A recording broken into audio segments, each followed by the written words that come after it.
भारत के ऑपरेशन सिंदूर को लेकर रोज नए नए खुलासे हो रहे हैं। इस ऑपरेशन को लेकर कैसे भारत ने बड़ी तैयारी कर रखी थी, भारत की प्लानिंग ने पाकिस्तान के एक एक हमले को नाकाम भी किया और भारत ने पाकिस्तान के जिन इलाकों को निशाने पर रखा था उन्हें नष्ट भी कर दिया।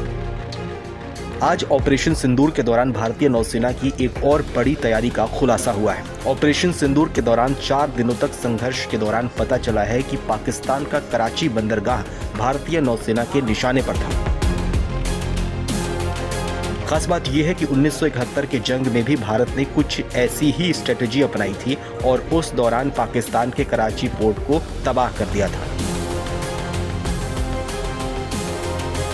हाल ही में रक्षा मंत्री राजनाथ सिंह ने कहा था कि अगली बारी भारतीय नौसेना की होगी, जिससे पाकिस्तान की नौसेना में डर का माहौल इस वक्त दिख रहा है। पाकिस्तान की नौसेना भारत के मुकाबले काफी कमजोर है और हालिया संघर्ष के दौरान भारत ने अपने एयरक्राफ्ट कैरियर INS विक्रांत से अरब सागर को पूरी तरह से ब्लॉक कर दिया था। ताजा रिपोर्ट के मुताबिक भारतीय नौसेना से घबराई पाकिस्तान की नौसेना खतरों से लड़ने के लिए बंदरगाहों और तटों पर इस वक्त अभ्यास कर रही है। पाकिस्तान की नौसेना ने भारत की एयर स्ट्राइक और मरीन ऑपरेशन से निपटने की तैयारी अब शुरू कर दी है। भारत के ऑपरेशन सिंदूर के बाद जब पाकिस्तान ने भारत के सैन्य ठिकानों पर हमला करने की कोशिश की तो भारत ने जबरदस्त पलटवार किया।